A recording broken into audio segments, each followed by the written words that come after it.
Assalamualaikum warahmatullahi wabarakatuh. Saya Himmatul Azizah dengan NIM 12304183023, jurusan Bahasa dan Sastra Arab. Video ini dibuat untuk memenuhi tugas ujian akhir semester 6 mata kuliah Analisis Wacana dengan dosen pengampu Bu Asna Andriani M.Hum, yaitu menjelaskan penelitian analisis wacana pada jurnal yang saya ambil dari Jurnal Keilmuan Bahasa, Sastra, dan Pengajarannya dengan judul Dimensi Sosial dalam Novel Negeri Para Bedebah karya Terelie Perspektif Analisis Wacana Kritis yang ditulis oleh Muhammad Bayu Firmansyah. Penelitian ini bertujuan untuk mendeskripsikan dimensi sosial Fairclough dengan menggunakan prosedur analisis wacana kritis yang digambarkan secara simultan. Metode pada jurnal ini menggunakan metode deskriptif kualitatif. Data dalam penelitian ini berupa sekuen cerita dalam novel Negeri Para Bedebah karya Terelie. Adapun sumber data berupa novel Negeri Para Bedebah karya Terelie. Data yang diperoleh kemudian dianalisis berdasarkan teori Mills dan Huberman. Hasil penelitian ini menunjukkan bahwa terdapat 3 dimensi sosial. 1. Dimensi teks bahasa sebagai piranti linguistik yang di dalamnya tersembunyi ideologi dan kekuasaan. 2. Dimensi praksis wacana sebagai interpretasi teks dan interpretasi konteks. 3. Dimensi praksis sosiokultural di mana wacana ditentukan oleh proses sosial dan praksis sosial. Analisis wacana kritis merupakan proses penguraian atau suatu upaya dalam mengeksplanasi teks atau dimensi sosial yang dikaji oleh seseorang atau kelompok dominan yang memiliki kecenderungan tujuan untuk memperoleh apa yang diinginkan, sehingga terdapat konteks yang harus disadari akan adanya kepentingan. Oleh sebab itu, analisis yang terbentuk selanjutnya disadari telah dipengaruhi oleh penulis dari berbagai faktor. Di sisi lain, juga harus disadari pula bahwa di balik wacana itu terdapat makna dan perspektif yang diinginkan serta kepentingan yang sedang diperjuangkan. Fairclough mengemukakan bahwa analisis wacana kritis mengkaji tentang upaya kekuatan sosial, pelecehan, dominasi, dan ketimpangan yang diproduksi dan dipertahankan melalui teks yang pembahasannya dihubungkan dengan konteks sosial dan politik. Wacana dalam hal ini harus dilihat secara simultan sebagai 1. Teks-teks bahasa baik lisan maupun tulisan. 2. Praksis kewacanaan, yaitu produksi teks dan interpretasi teks. 3. Praksis sosiokultural, yakni perubahan-perubahan masyarakat, institusi, kebudayaan yang menentukan bentuk dan makna sebuah wacana yang kemudian disebut sebagai dimensi wacana. Dengan demikian, hakikatnya menganalisis wacana secara kritis, yakni menganalisis 3 dimensi wacana tersebut. Penggunaan istilah teks dan wacana dalam analisis wacana digunakan secara bergantian. Istilah teks dan wacana cenderung digunakan tanpa ada pembedaan yang jelas. Wacana adalah diskusi-diskusi dengan dasar dan tujuan yang lebih ke arah sosiologis. Kajian wacana lebih menekankan pada persoalan isi, fungsi, makna sosial dari penggunaan bahasa. Sementara itu, teks adalah diskusi-diskusi dengan dasar atau tujuan yang lebih lingual. Analisis wacana kritis digunakan untuk menganalisis wacana-wacana kritis, di antaranya politik, ras, gender, kelas sosial, dan hegemoni. Selanjutnya, Fairclough meringkas prinsip-prinsip ajaran analisis wacana kritis meliputi 1. Membahas masalah-masalah sosial. 2. Mengungkap relasi-relasi kekuasaan adalah diskursif. 3. Mengungkap budaya dan masyarakat. 4. Bersifat ideologi. 5. Bersifat historis. 6. Mengemukakan hubungan antara teks dan masyarakat. Dan 7. Bersifat interpretatif dan eksplanatori. Dalam karya sastra ditemukan ungkapan citra masyarakat dan zaman yang mempresentasikan usaha manusia menjawab tantangan hidup suatu konteks zaman dan masyarakat tertentu. Wacana dalam analisis karya sastra diterapkan dalam 3 konsep yang berbeda. Pertama, wacana dipahami sebagai jenis bahasa yang dipergunakan dalam suatu bidang tertentu, seperti politik. Kedua, penggunaan wacana sebagai praktik sosial. Maksudnya, analisis wacana bertujuan untuk mengungkap peran praktik kewacanaan dalam upaya melestarikan dunia sosial, termasuk hubungan-hubungan sosial yang melibatkan kekuasaan yang tak sepadan. Kekuasaan dalam hal ini tidak datang dari luar, tetapi menentukan susunan, aturan, dan hubungannya dengan faktor lain seperti sosial ekonomi, keluarga, media komunikasi, pendidikan, dan ilmu pengetahuan. Ketiga, dalam penggunaan yang paling konkret, wacana digunakan sebagai suatu cara bertutur yang memberikan makna yang berasal dari pengalaman yang dipetik dari perspektif tertentu. Oleh karena itu, dalam tatanan wacana terdapat praktik-praktik kewacanaan tempat dihasilkan dan dikonsumsi. Berdasarkan 3 konsep tersebut, dapat dirumuskan kerangka analisis dengan pemahaman bahwa setiap peristiwa penggunaan bahasa merupakan peristiwa komunikatif. Pada novel Negeri Para Berdebah karya Terelie mengisahkan tentang seorang tokoh utama bernama Thomas. Thomas adalah seorang konsultan keuangan yang terkemuka. Ia bekerja secara profesional sehingga namanya terkenal di seluruh dunia. Rutinitasnya selain menjadikan konsultan juga menjadi pembicara di acara berkelas. Rekam jejak pendidikan Thomas dan perusahaan yang dirintis secara profesional akhirnya banyak dikenal oleh kalangan pebisnis bahkan politikus. Thomas memiliki kecakapan ilmu, keberanian, lentur, serta dapat mempengaruhi orang lain. Selain itu, tidak semua orang menyangka bahwa Thomas adalah petarung yang berisikan pebisnis, anggota pasukan khusus, serta para politikus dan pejabat berpengaruh. Masyarakat awam tidak akan pernah tahu bahwa di Jakarta dia memiliki klub bertarung seperti yang ada di film action. Usia Thomas masih dapat dikatakan muda, yaitu berkisar 33 tahun. Walaupun demikian, penghasilan yang banyak dapat dikatakan belum beruntung untuk urusan asmara. Thomas belum memiliki kekasih bahkan istri. Ternyata tidak semua orang yang sukses memiliki masa lalu yang indah. Itu tidak terjadi pada Thomas. Thomas memiliki masa lalu yang ingin ia lupakan, masa lalu yang kelam. Thomas kehilangan kedua orang tuanya sekaligus dalam kejadian kebakaran di rumahnya. Kebakaran itu disengaja oleh orang-orang yang merasa dirugikan oleh usaha yang didirikan oleh omnya Thomas, yaitu Om Lim. Ketika itu, Thomas baru berusia 10 tahun. Saat ini Thomas menjadi orang terpandang. Tidak ada yang tahu bahwa dia memiliki kerabat yang memiliki usaha bank semesta. Bank semesta yang kini menghadapi kondisi bangkrut. Pemilik dari bank tersebut tidak lain adalah Om Lim, kerabat Thomas. Om Lim mengutus orang kepercayaannya mencari Thomas, yaitu Ram. Saat itu terjadi pada hari Jumat malam hari. Rumah dari Om Lim dalam kondisi dikepung oleh para polisi. Om Lim tinggal dengan istri dan pembantunya. Saat Thomas ditelepon, kondisi tantenya saat itu sedang pingsan mendengar bahwa Om Lim akan masuk ke dalam penjara. Maksud Om Lim mencari Thomas untuk menjaga tantenya selama Om Lim berada di penjara, karena ia merupakan satu-satunya putra laki-laki yang ada di keluarga besar. Saat itu, Thomas sudah tidak ingin berurusan dengan omnya itu, karena ia sangat membenci omnya tersebut. Namun itu alasan kurang tepat untuk menolong omnya tersebut. Thomas berencana untuk membawa omnya kabur dari rumah yang telah dikepung oleh pihak kepolisian.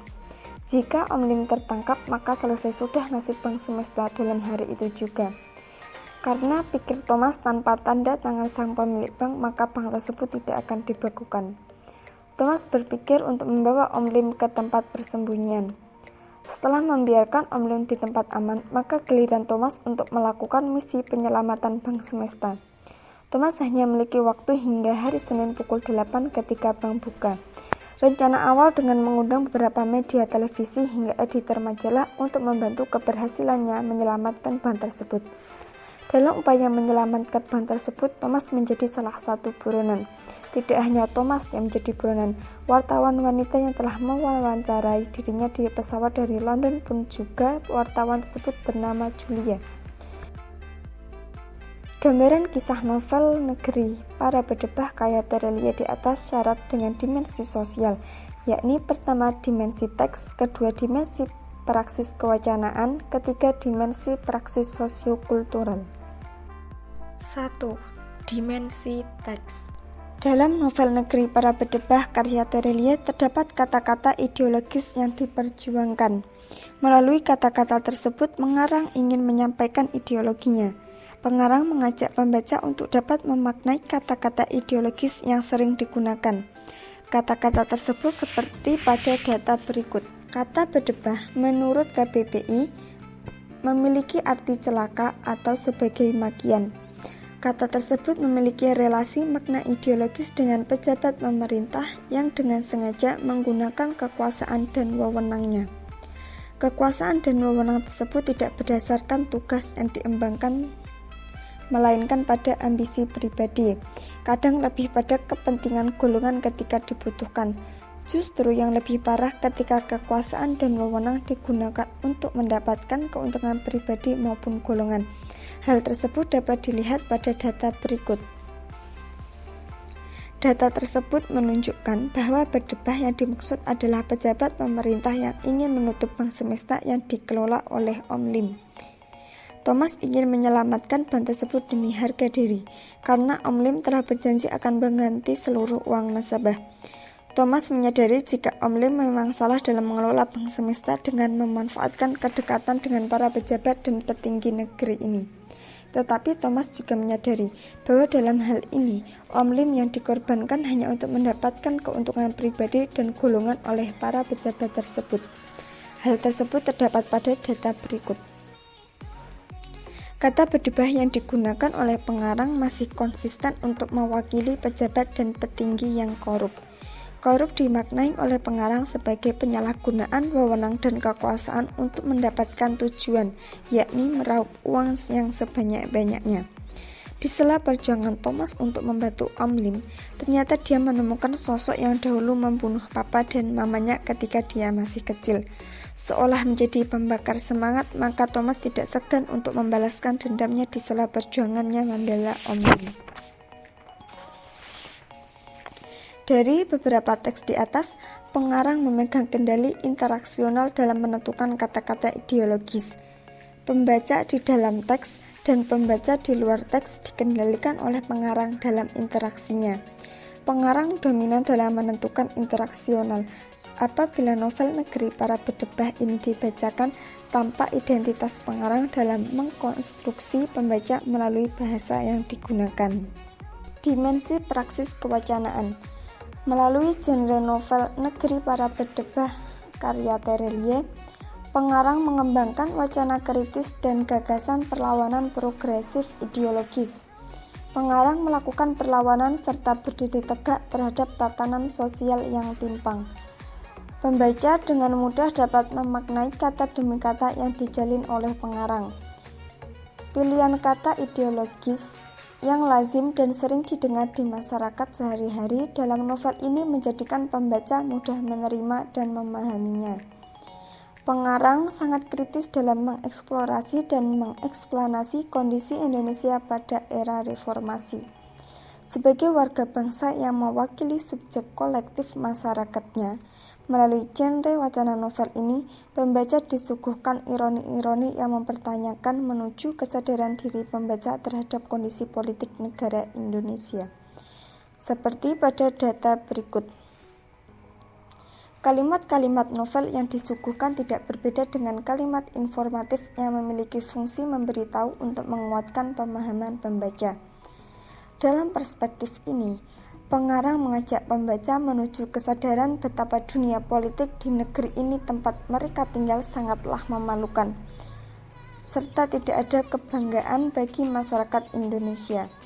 Dengan ditampilkannya susunan kalimat-kalimat langsung dalam novel ini sebagaimana kalimat gramatikal yang mudah dipahami oleh pembaca, memberikan peluang kepada pembaca untuk mengembangkan interpretasinya dengan muara membangun kebencian terhadap para pejabat pemerintah, partai politik, petinggi institusi, teman, kolega, bahkan pengurus organisasi olahraga yang masih bercokol, yang notabene sebagai calon orang-orang penting di negeri ini. Dikotomi ketidakadilan institusi dibangun sehingga memunculkan kebencian pembaca terhadap representasi sosial rakyat kolektif yang hidup menderita terhadap pengurus organisasi politik yang hidup dalam kesewenang-wenangan. Dimensi praksis sosikultural. Dimensi ini memfokuskan pertarungan sosial yang terjadi dan ikut menentukan sebuah wacana. Hal ini diasumsikan bahwa teks dan struktur sosial dimediasikan oleh konteks sosial wacana. Novel Negeri Para Berdebah karya Terelie lahir dari sebuah kekuatan masyarakat Cina yang merasa mempunyai solidaritas sosial. Mereka sangat terbuka jika ingin berbuat baik antar sesama. Sampai mereka berpikir dan merasakan carut-marutnya pemerintah di negeri ini akibat ulah para pejabat pemerintah, partai politik, petinggi institusi sebagaimana kutipan berikut. Kutipan data di atas memberi informasi kepada pembaca oposisi biner antara petinggi dengan rakyat. Para petinggi dengan wewenang dan kekuasaannya seenaknya menentukan keputusan penting yang tidak berasal dari fakta dan bukti-bukti. Sementara mereka para nasabah bank tidak diberikan kompensasi sebagaimana mestinya sesuai dengan peraturan yang ada. Nasabah yang notabene rakyat yang dianggap lemah, tetapi petinggi-petinggi pemerintah, partai politik, petinggi institusi menipu rakyat melalui penjaminan simpanan. Para petinggi boleh marah, tetapi Om Lim dan rakyat hanya bisa pasrah. Kemarahan pengarang dilampiaskan ke dalam perlawanan literer dengan strategi penggunaan diksi yang ironi. Dalam novel ini juga tampak adanya pertarungan ideologi pengarang dengan ideologi para petinggi negeri. Demokrasi yang dianut petinggi yaitu demokrasi transaksional yang didasarkan jual beli atau alat tukar kepentingan. Keadilan sosial yang dianut penguasa yaitu keadilan sosial liberal. Di pihak lain, pengarang membela Om Lim dan rakyat yang berada pada posisi tertindas, menderita, dan tidak berdaya untuk melakukan perlawanan. Pertarungan ideologi tersebut membangun wacana literer novel ini. Pertarungan sosial antar kelas, yaitu rakyat dengan para petinggi, komunitas yang ditindas dengan komunitas penindas, yang menjadi persoalan utama dalam novel Negeri Para Berdebah karya Terelie ini. Kontradiksi antara yang dinikmati penguasa dan yang dialami rakyat. Hal itu merupakan ekspresi kemarahan pengarang dalam memproduksian novel ini karena ketimpangan sosial dan ketidaktegasan pemimpin negeri ini. Pemimpin negeri ini tidak sejalan dengan sikap dan tindakannya. Berdasarkan analisis teks sastra terhadap novel Negeri Para Berdebah karya Terelie, dapat disimpulkan bahwa untuk mengungkap ideologi yang ada di dalamnya tidak bisa menempatkan bahasa secara tertutup, tetapi harus melihat konteks, terutama bagaimana ideologi dari seseorang atau kelompok-kelompok yang ada tersebut berperan dan membentuk wacana dalam teks tersebut.